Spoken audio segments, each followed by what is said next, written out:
We're back. And yes, we know it's been a few days, but we had a reason. The world is on fire. As tensions rise between Iran and Israel, we've been tracking the chaos hour by hour. But now it's time to dive into something deeper. A mystery that's been silently shaping our future while the world watches war. A ghost, a genius, a revolutionary code that changed everything. In a digital world ruled by code and algorithms, there exists a mystery deeper than any thriller. A trillion-dollar revolution, sparked by a ghost. No face, no voice, just a name. Satoshi Nakamoto. But who is this phantom? And why did he or she, or they, vanish right after changing the financial world forever? This is the story of Bitcoin's creator, a mystery coded into the very fabric of our future. Part 1. The Origin of a Revolution. 2008. The world trembles. The global financial crisis is tearing down banks, exposing greed, and shaking the very pillars of trust. In the shadows of this chaos, a document appears on an obscure cryptography mailing list. It's a white paper, only 9 pages long. Title: Bitcoin, a peer-to-peer electronic cash system. The author? Satoshi Nakamoto.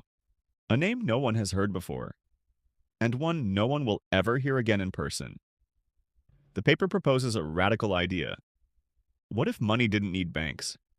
What if trust didn't rely on governments or institutions? But math. An unhackable, decentralized currency, powered by the people. Bitcoin is born. Part 2. The Mysterious Genius. In January 2009, Satoshi releases the first version of the Bitcoin software and mines the first ever block, the Genesis block.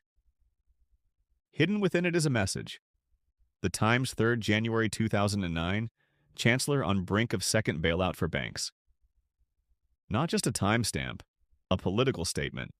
Bitcoin wasn't just code, it was rebellion. Satoshi speaks only through emails and online forums. Polite, methodical, brilliant. Fluent in British English, extremely security conscious, and then gone. In April 2011, Satoshi sends his final known message. I've moved on to other things. And like a ghost in the blockchain, vanishes. Part 3. Suspects and Theories. The disappearance ignites one of the greatest manhunts in tech history. But instead of blood, investigators chase IP logs, language patterns, and lines of code. Suspect number 1. Hal Finney. A cryptography legend, the recipient of the first Bitcoin transaction from Satoshi himself. He denied being Nakamoto and tragically passed away in 2014 due to ALS. But many still believe he was the closest thing to Satoshi's voice. Suspect number 2. Nick Szabo, a pioneer of smart contracts. His 1998 proposal, BitGold, mirrors Bitcoin eerily. His writing style matches Satoshi's, but he denies everything. Suspect number 3. Dorian Nakamoto, a retired engineer in California. A Newsweek article doxed him as the Satoshi in 2014. But Dorian denied it, saying, I got nothing to do with it. Others point to computer scientist Adam Back. Cyberpunk activist Wei Dai. Even Elon Musk has been dragged into the theories, but no one has proven anything. Satoshi's identity remains untouchable. Part 4. The Suspicious Exit. Here's the twist.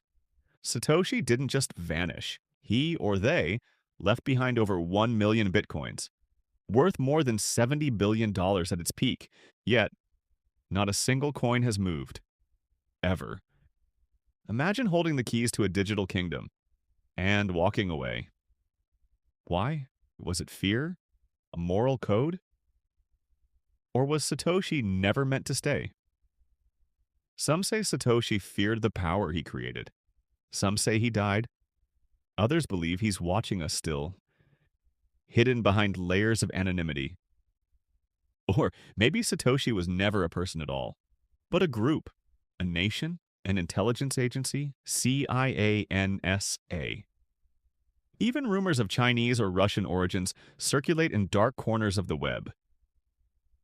Part 5. The Legacy That Won't Die. Satoshi's disappearance didn't kill Bitcoin. It made it immortal. Bitcoin now powers revolutions. It bypasses dictatorships. It fuels dark markets and humanitarian aid alike. It's both a savior and a threat. A coin forged in chaos, now challenging the global order. Central banks scramble to adapt. Governments issue warnings, and countries like El Salvador embrace it as official currency. Bitcoin is no longer a nerd's dream. It's a political force.